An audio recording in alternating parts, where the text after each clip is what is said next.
Hi all, നമുക്ക് ഫാബ്രിക്കിൽ different types of പ്രിൻസിനെ കുറിച്ച് അറിയാം. കലംകാരി, അജ്രക്, സംഗനേരി, ദാബു, അങ്ങനെ ഇഷ്ടം പോലെ പ്രിൻസ് ഉണ്ട്. അപ്പോൾ ഈ പ്രിന്റ് എല്ലാം ഫാബ്രിക്കിൽ എങ്ങനെ ചെയ്യുന്നത് എന്നുള്ള മെത്തേഡ് ഞാൻ പറഞ്ഞുതരാം. 2 തരത്തിലുള്ള മെത്തേഡാണ് യൂസ് ചെയ്യുന്നത്. ഒന്ന് ബ്ലോക്ക് പ്രിന്റിങ്ങും ഒന്ന് സ്ക്രീൻ പ്രിന്റിങ്ങും. ഇപ്പം ഞാൻ ഇട്ടിരിക്കുന്നത് എന്ന് പറയുന്നത് അജ്രക് പ്രിന്റിൽ വരുന്ന ഡിഫറെൻറ്റ് ഷെയ്ഡിലുള്ള ഡിഫറെൻറ്റ് കളേഴ്സിലുള്ള ഒരു പാറ്റേൺ ആണ്. ഇത് ബ്ലോക്ക് പ്രിന്റിൽ ചെയ്തിരിക്കുന്ന ഒരു ഫാബ്രിക് ആണ്.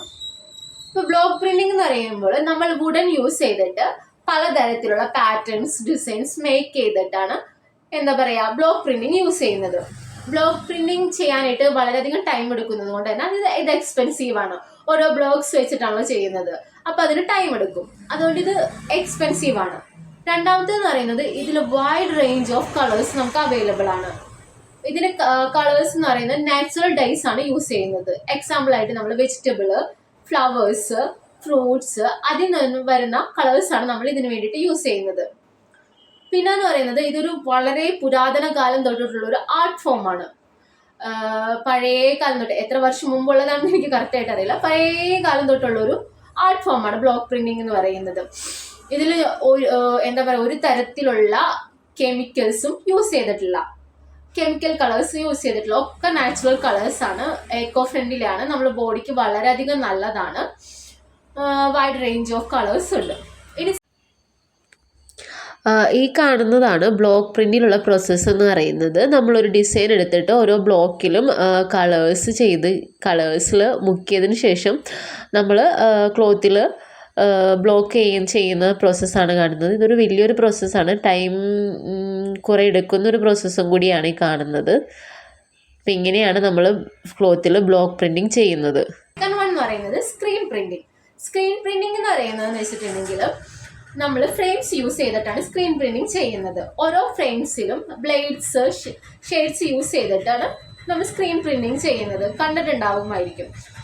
പിന്നെ ഇതെന്ന് പറയുന്നത് ടൈം അധികം എടുക്കാത്തത് കൊണ്ടും ഓരോ സ്ക്രീനിൽ ജസ്റ്റ് ഇത് വലിച്ചെടുക്കുന്നത് കൊണ്ടും നമുക്ക് അത്ര എക്സ്പെൻസീവ് അല്ല. പിന്നെ ഇതെന്ന് പറയുന്നത് എക്കോ ഫ്രണ്ട്ലി അല്ല, കെമിക്കൽസ് യൂസ് ചെയ്തിട്ടുള്ള ഡൈസ് ആണ്, സിന്തറ്റിക് സിങ്സ് ആണ് ഇതിന് യൂസ് ചെയ്യുന്നത്.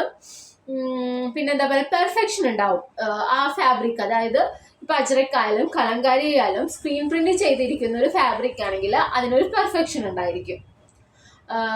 വുഡനിൽ ചെയ്തിരിക്കുന്നതിനാണെങ്കിൽ ഒരു പെർഫെക്ഷൻ കുറവുണ്ടാവും. പക്ഷേ കമ്പാരിറ്റീവ്ലി രണ്ടും വെച്ച് നോക്കുമ്പോൾ വുഡന്റെ പ്രിന്റ് വെച്ചിരിക്കുന്നത്, അതായത് ബ്ലോക്ക് പ്രിന്റ് വെച്ച് ചെയ്തിരിക്കുന്ന ഫാബ്രിക് കൂടുതൽ എക്കോ ഫ്രണ്ട്ലിയും ഇതെന്ന് പറയുന്നത് കെമിക്കൽ പ്രിന്റിങ്ങും ആണെന്നുള്ളൂ. ഇതാണ് പ്രിന്റിങ്ങിൽ 2 തരത്തിലുള്ള പ്രിന്റിങ്ങിൽ വരുന്ന ഒരു ഡിഫറൻസ്. ഈ വീഡിയോയിൽ കാണുന്ന പ്രോസസ്സാണ് നമ്മൾ സ്ക്രീൻ പ്രിൻറ്റിങ് ചെയ്യുന്ന ഒരു പ്രോസസ്സ് എന്ന് പറയുന്നത്. ഇതിൽ നമ്മൾ ഫ്രെയിംസിൽ ഡിസൈനിലോട്ട് നമ്മൾ കളേഴ്സ് ഒഴിച്ചതിന് ശേഷം അതിൽ യൂസ് ചെയ്യുന്ന ഒരു ബ്ലേഡ് യൂസ് ചെയ്തിട്ട് നമ്മളത് അപ്പും ഡൗണും ആയിട്ട് മൂവ് ചെയ്തിട്ടാണ് നമ്മൾ ഈ പ്രിൻ്റ് ക്ലോത്തിലോട്ട് ചെയ്യുന്നത്. അപ്പോൾ ഇതാണ് സ്ക്രീൻ പ്രിൻറ്റിൻ്റെ പ്രോസസ്സ് എന്ന് പറയുന്നത്. വളരെ ബ്ലോക്ക് പ്രിൻ്റ് അപേക്ഷിച്ചിട്ട് എളുപ്പത്തിൽ ചെയ്യാൻ പറ്റുന്നതാണ് സ്ക്രീൻ പ്രിന്റിങ്ങും ബ്ലോക്ക് പ്രിന്റിങ്ങും പറഞ്ഞു തന്നു.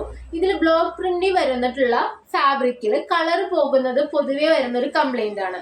അപ്പൊ പൊതുവെയുള്ള ആൾക്കാരെ വിചാരം വെച്ചിട്ടുണ്ടെങ്കിൽ കളർ പോകുന്ന ഫാബ്രിക് ഡാമേജ് ഉള്ളതും കൊള്ളില്ലാത്ത ഫാബ്രിക് ആണെന്നുള്ളതാണ്. ഒരിക്കലുമല്ല, അത് നാച്ചുറൽ ഡൈസ് വെച്ച് ചെയ്യുന്നത് കൊണ്ടാണ് അതിന്റെ കളർ പോകുന്നത്. അപ്പൊ കളർ പോകുന്നതിനുള്ള ഒരു സൊല്യൂഷൻ എന്ന് പറയുന്നത് കളർ ഗാർഡ് എന്ന് പറഞ്ഞ ഒരു ലിക്വിഡ് കിട്ടും നമുക്ക്, ആമസോണിലൊക്കെ അവൈലബിൾ ആണ്. അപ്പോൾ വാഷ് ചെയ്യുന്ന നേരം ഈ ഒരു 2 ഡ്രോപ്പോ 2-3 ഡ്രോപ്പ് വെച്ചിട്ട് ഇതൊന്ന് മുക്കി വെച്ചതിന് ശേഷം വാഷ് ചെയ്തെടുത്തിട്ടുണ്ടെങ്കിൽ കളർ പോകുന്നത് കുറയും, തുണി ഫെയ്ഡ് ആകുന്നത് കുറയും.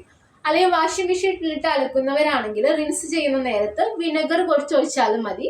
അപ്പോൾ കളർ വാഷ് ഔട്ട് ചെയ്ത് പോകുന്നതും അല്ലെങ്കിൽ ഫെയ്ഡ് ആകുന്നതും കുറഞ്ഞിരിക്കും.